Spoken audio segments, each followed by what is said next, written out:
Fire and Emergency Services Instructor, 8th edition, Chapter 7, Skills-Based Training Beyond the Classroom. First learning objective this morning, discuss agencies and organizations where instructors can find the most current information about safety guidelines and regulations. Know where information is available for safety guidelines, regulation, and information. You have your federal government agencies, your state and local government occupational safety and health agencies, your standards writing organizations, and your professional organizations and associations. Federal government agencies are responsible for developing, regulating, and ensuring policies. The National Institute for Occupational Safety and Health, or NIOSH, the Occupational Safety and Health Administration, or OSHA, the Canadian Centre for Occupational Health and Safety, or the National Institute of Standards and Technology. You'll notice that all three of these U.S. organizations and the Canadian organization, they all do a lot of research into injuries and safety and things of that nature. For example, every time you go to FDIC, you go by the NIST booth, they've got all of their technical bulletins, and they've also got videos of training situations and things that they've done as far as burning in the office. You'll find that NIOSH will do incident reports for major incidents, particularly where fatalities are concerned, and you'll also see some bulletins from OSHA as well. Agencies provide information on weapons of mass destruction, personal protective equipment, and bioterrorism training. You have the Department of Homeland Security, the Centers for Disease Control and Prevention, the Environmental Protection Agency, the U.S. Department of Transportation, and the Department of Defense. And a lot of times you'll see these 5 agencies kind of collaborate with one another. Some things will come down through DHS, especially your EMS stuff. For new diseases, they'll come through the CDC. EPA deals with a lot of hazardous materials, also does the Department of Transportation, and the Department of Defense provides a lot of information to us as far as weapons of mass destruction, PPE, and bioterrorism issues. Instructors should know federal, state, provincial, and local guidelines that impact training. The state and local agencies may have safety regulations written for other industries.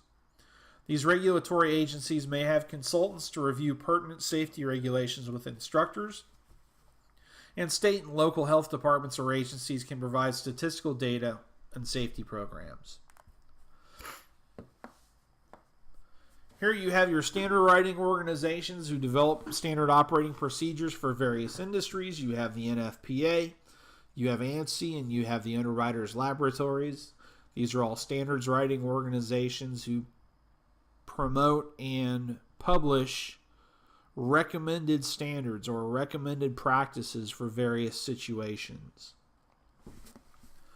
Professional organizations are an important source of safety information. You have the International Association of Fire Chiefs, the International Association of Firefighters, which is the union that represents a lot of career guys throughout the country. You have the National Volunteer Fire Council, who basically takes care of promoting and developing things for the volunteer fire service. And then you have your North American Fire Training Directors as well. Some organizations provide safety information to instructors who aren't members. The Fire Department Safety Officer Association, the International Society of Fire Service Instructors, and the American Society of Safety Engineers. Instructors should know accrediting and certifying organizations and their procedures. The NREMT, or the National Registry of Emergency Medical Technicians, the International Fire Service Accreditation Congress, or IFSAC. You also have the National Board on Fire Service Professional Qualifications, or PRO Board. Describe the responsibilities of the instructor as a safety role model. Instructors can increase awareness and help prevent accidents by providing rules and guidelines in writing.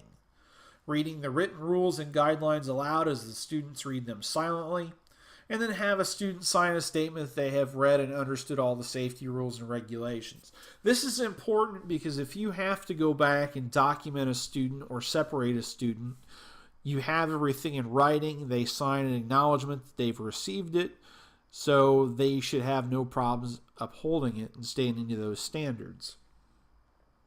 If you have a student issue, you can go back to the student and say, on this date, you signed this document, which said you read this document, this document, and this document. Therefore, I'm disciplining you or separating you from my course based upon this information. And every course should have a syllabus that lays all this out and defines this.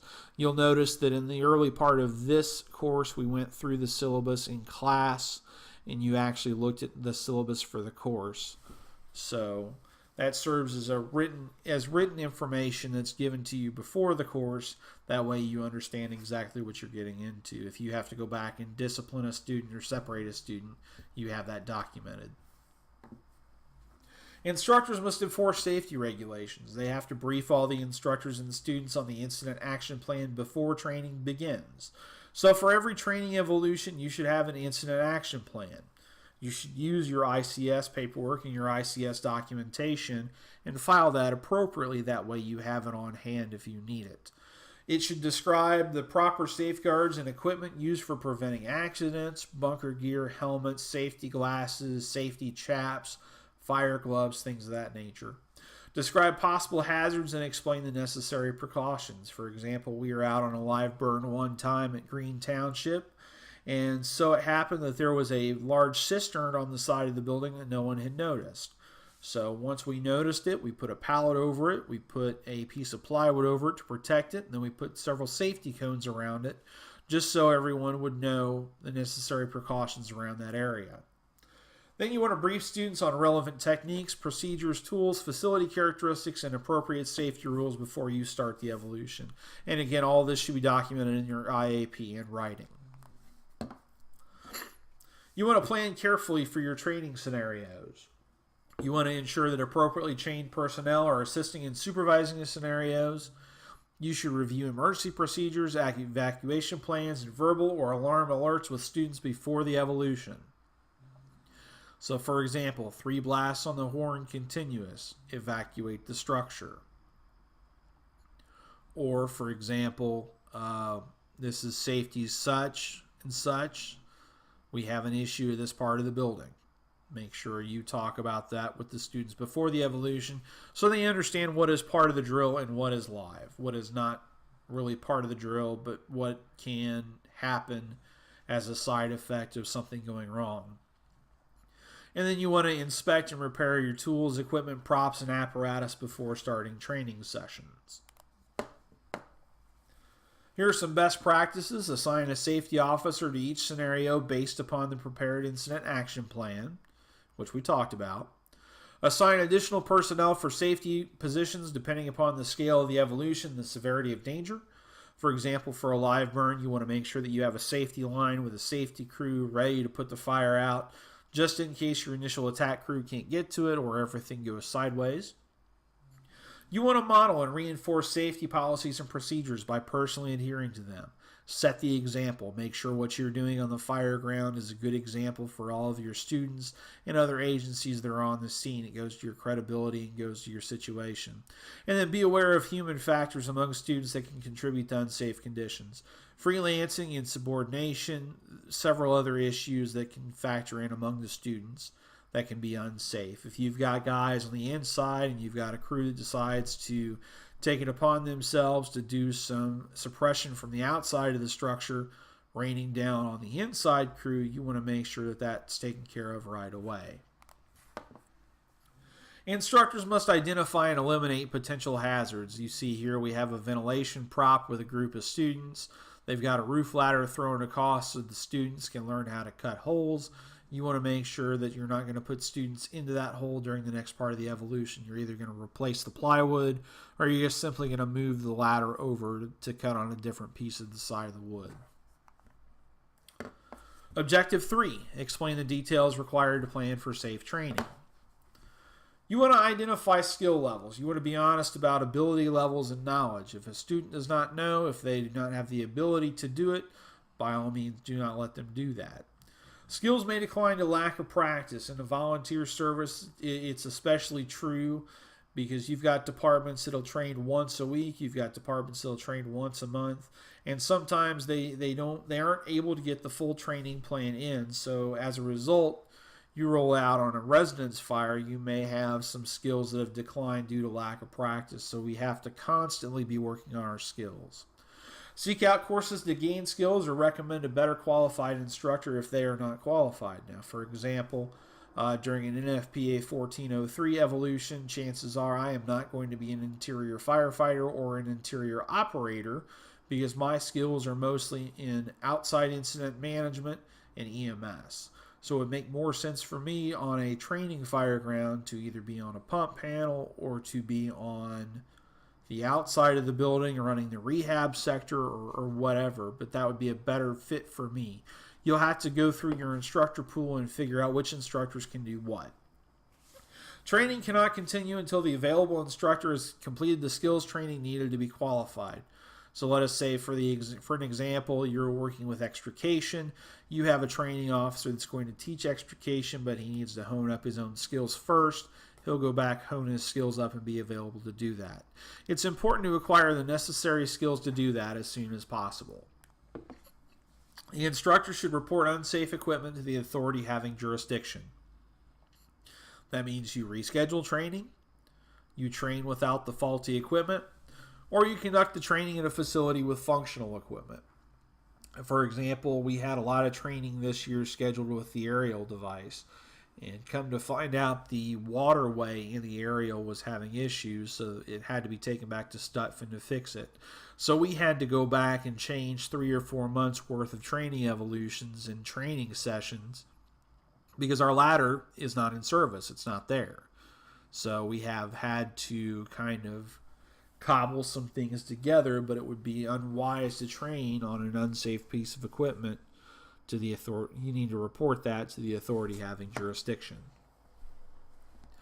Level 1 instructors should be familiar enough to identify the hazards associated with training. Here we have a training officer that is inspecting a brush rig. You can see the slide-in unit there to the right, plus the box over there to the left with the fuel on top. Looks like she's verifying that a piece of equipment is inside the box where it should be. Discuss the elements of evolution control. These are the elements that control an evolution: supervising, monitoring, teaching, and managing. Kind of a combination of leadership skills here. You want to supervise the students and make sure they're doing what they need to do. You want to monitor them for any training gaps or any issues they may have. You can use this as an opportunity to do a little teaching. For example, you run your evolution, you pull your crew out, you go back through and you say, okay, now at this point in time you had this condition, this should have been the action, or conversely to that, you guys did a great job doing this. Reinforce everything and teach, and make sure that you're teaching and motivating and managing while you're controlling an evolution. Kind of a different, you want to make sure that you're leading the evolution, you're not letting it get away from you. Ratio of 5-to-1 should be used when supervising students. Your best practice, if you've got 4 sets of students, you have 4 sets of instructors. Optionally, you can do 1 instructor with a rotating set of students. Objective number 5, describe the information given during a psychomotor skills demonstration. Skills demonstrations begin with an explanation of the skill. They lay out why it's important, how it relates to other skills, how many people are required to perform it, and when it should be performed. So a lot of times we use a skills demonstration when we're teaching a new EMS skill or when we're teaching new equipment. Explain it, tell them the why, how it relates. This can be done with X amount of personnel and when you should do it. Objective 6, explain a simple training evolution. Simple training evolutions involve small numbers of students performing a single skill. Here you have, it looks like Oregon Task Force 1 doing some work with another fire department. They've got a patient on a Stokes basket that they're pulling out of the rubble and pulling out of the scene. Simple training evolutions should be small numbers of students performing a single skill. So you have 1, 2, 3, 4, 5 members of the task force, plus you've got 4 or 5 firefighters in the background performing that skill. That way you keep it manageable, you keep it controllable, you keep it so that you can go back and take care of things if you need to. Know the actions to take to begin an evolution. You should explain the learning objectives or outcomes. You should demonstrate the evolution, which may require use of the experienced group of responders to perform the evolution for students to observe. You should relate the evolution to the classroom lecture, and we emphasize the safety requirements for the evolution. Objective 7. Explain the safety concerns surrounding live fire training. Increased hazard exposure training is dangerous even under controlled conditions. So here you have 2 firefighters getting ready to extinguish a fire on a car prop. You've got full working fire under the hood. You've got full working fire in the passenger compartment. It's still a dangerous evolution because you're dealing with live fire. Say, for example, this is being done on a hot day. You would want to make sure that your firefighters are getting taken to rehab, their blood pressure being monitored, everything being checked. You probably have a safety team as well that's behind the control levers to make sure that the fire can be put out safely and quickly. This most likely looks like a pre-plumbed prop that people use to teach fire extinguishment suppression tactics on a vehicle. You want to know the categories of live fire training evolutions. You've got your structures that are acquired with a specific purpose for interior live fire training. We have these a lot in Morgan County.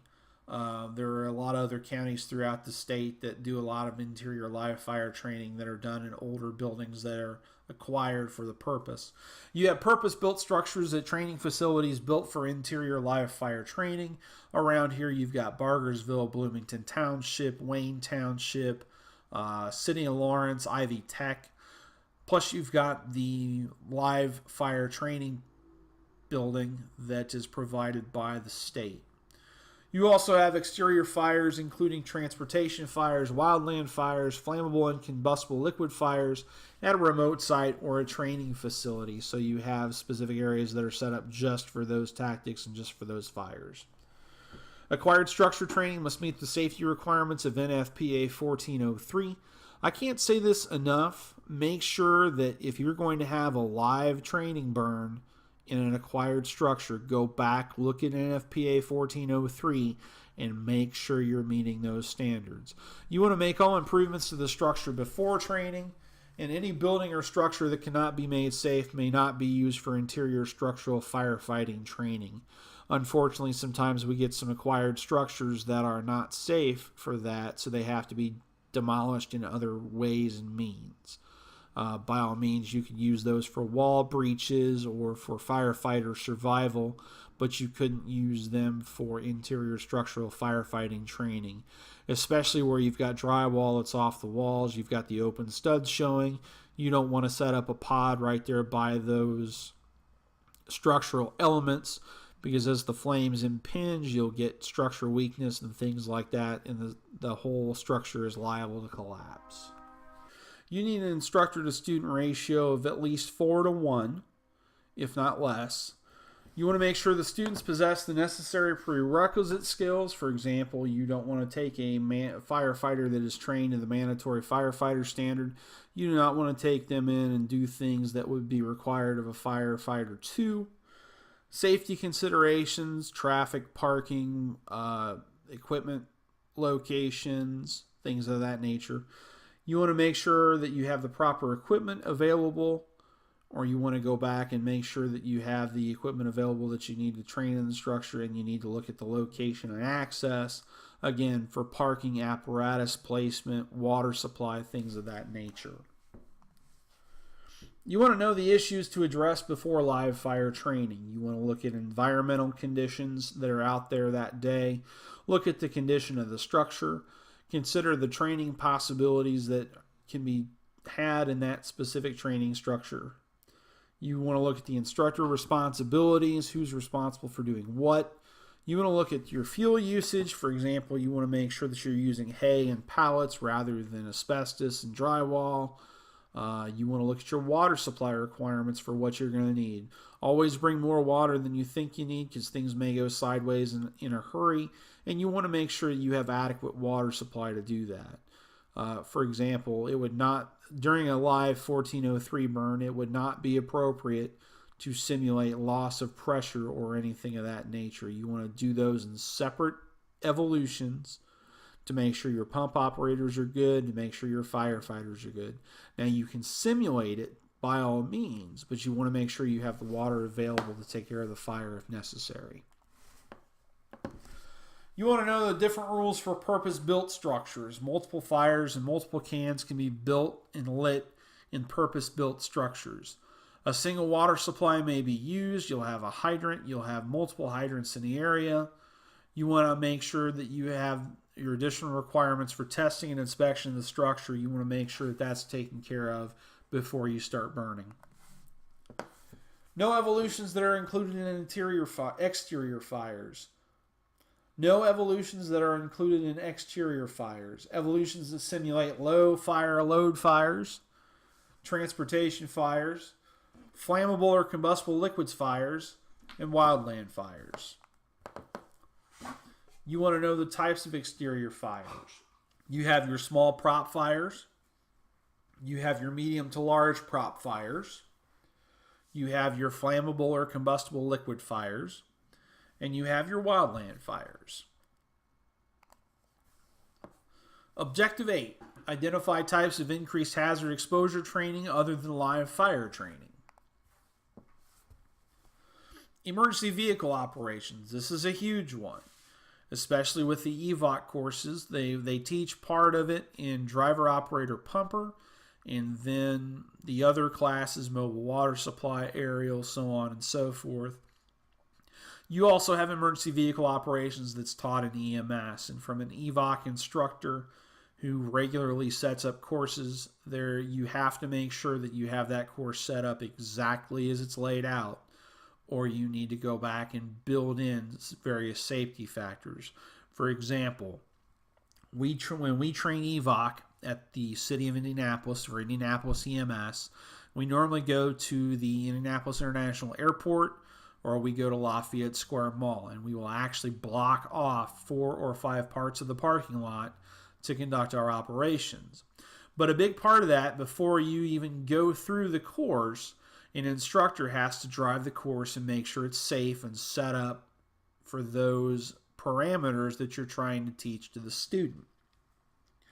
EVOC can only really be taught in either an ambulance or a Ford Explorer or a sport utility vehicle because of the various weight characteristics and shifting and things like that that go into it. So you have to know the increased hazard exposure. For example, if my cones are too close, I'm not going to simulate what I need to simulate for the student.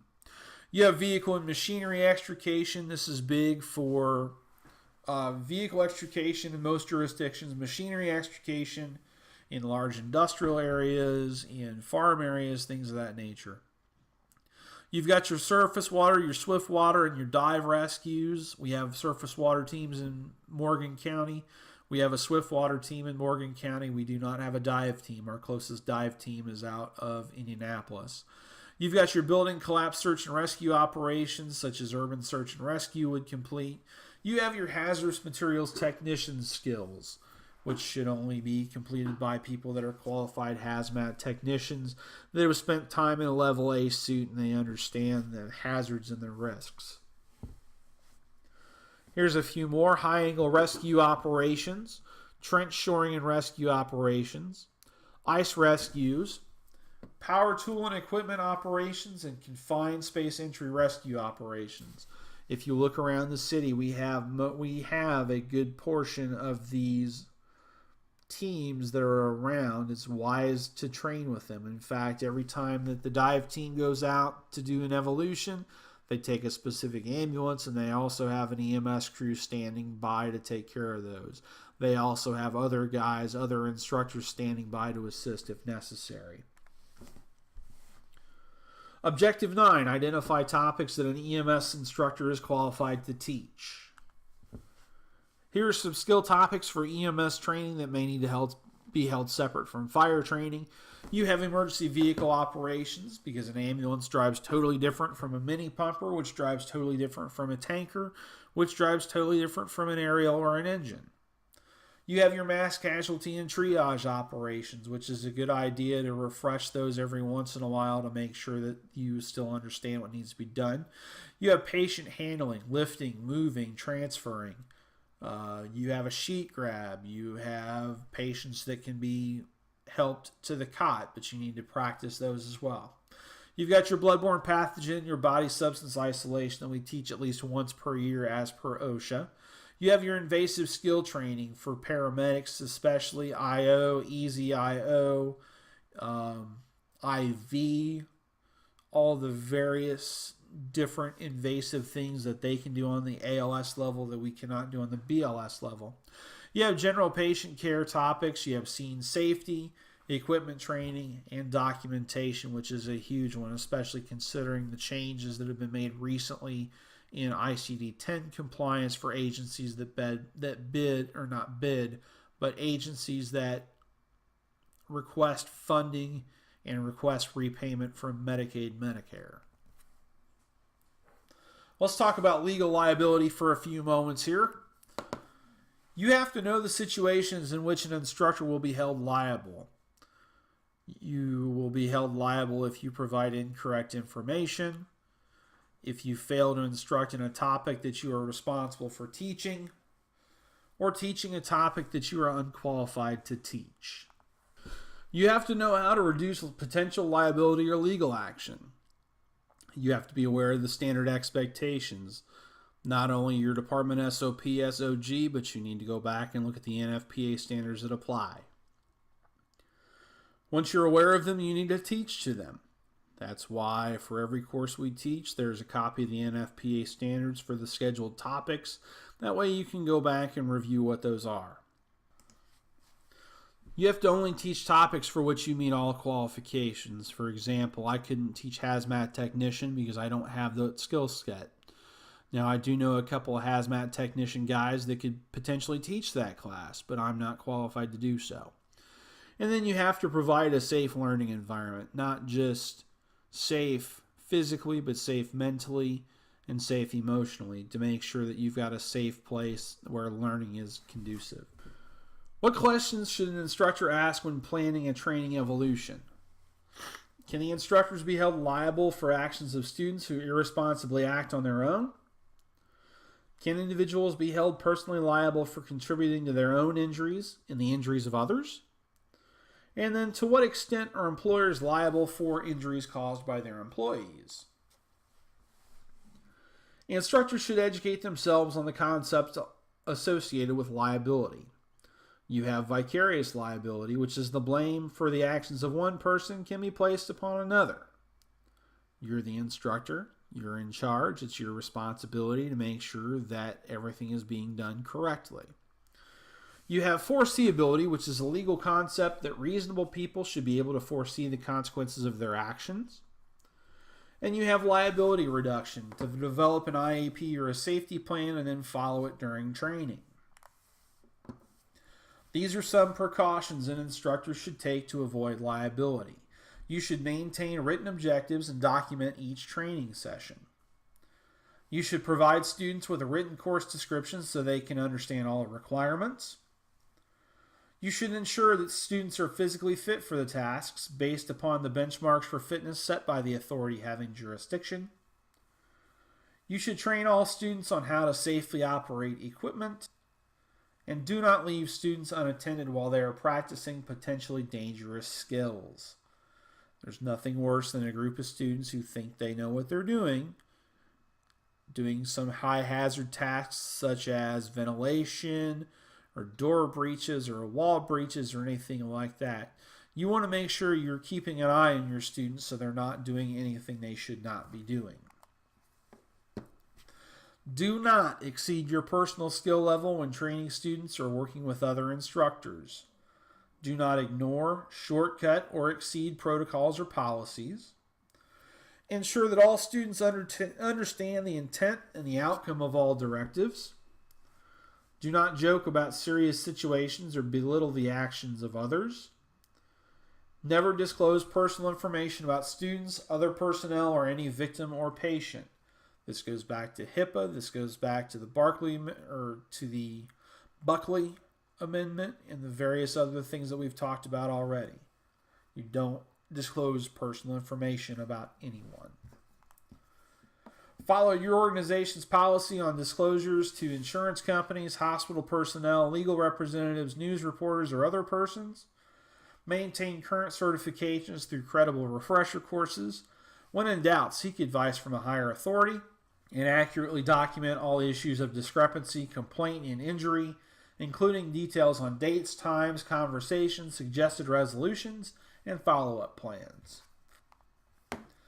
In summary, safety is an instructor's most critical responsibility during training, whether it is psychomotor skills training, a simple training evolution, or high-hazard training. Ensuring safety requires careful planning, inspection of training locations, and thorough knowledge of appropriate standards, especially during live fire training at an acquired structure. Instructors should use every resource at their disposal to plan safe training. Instructors should minimize their legal liability and take steps to minimize it. And that is the end of chapter number 7.